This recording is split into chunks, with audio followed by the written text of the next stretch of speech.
Just finished watching the Great American Bash PLE from NXT. Let's get into it. So we had Javon Evans and Jasper Troy. Basically, the story was big man, little man. David, Goliath. Javon Evans won. Pretty predictable. Not that great. Honestly, probably the best match of the night because this just wasn't an overwhelming event at all. Then we had Sol Ruca, and honestly, there's so many women in NXT, I can't tell you the other girl's name. Some blonde.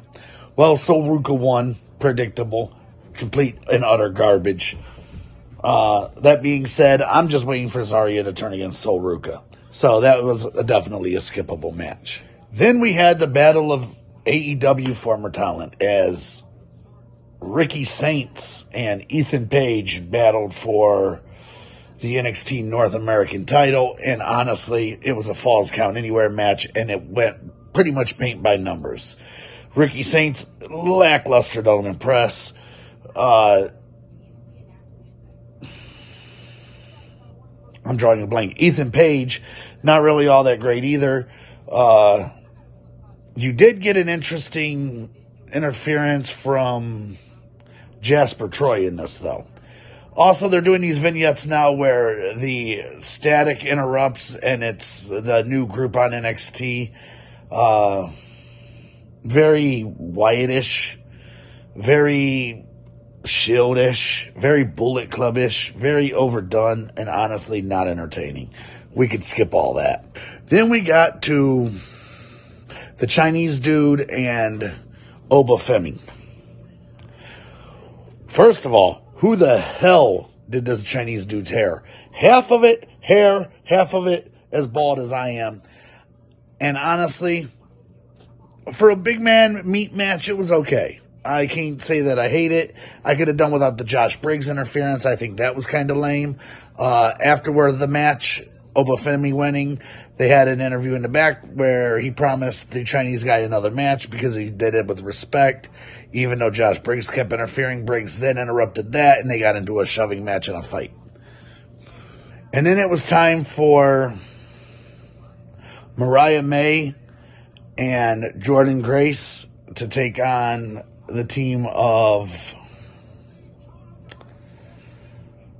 Fallon Henley and I forget the other one's name, but again, more like they have 78 different women in this company, and you can't keep track of them all. And they all look and wrestle and act exactly the same. And that's what this match was, just more of the same. As Mariah May and Jordan Grace won, and honestly, I was just happy when it was over. That being said, honestly, I don't think anything got above a 3-star rating. The match that, if you were going to watch anything, the match that I would probably watch off of this would be Javon Evans and the big dude who looks like a bit or acts like a Abyss. And by the way, can we get things we need to get rid of? Ready? All the women in NXT, there's way too many. Let's cut that down. And every black guy who wrestles now has braids. Why? Do you remember a couple years ago when every wrestler had a bald head?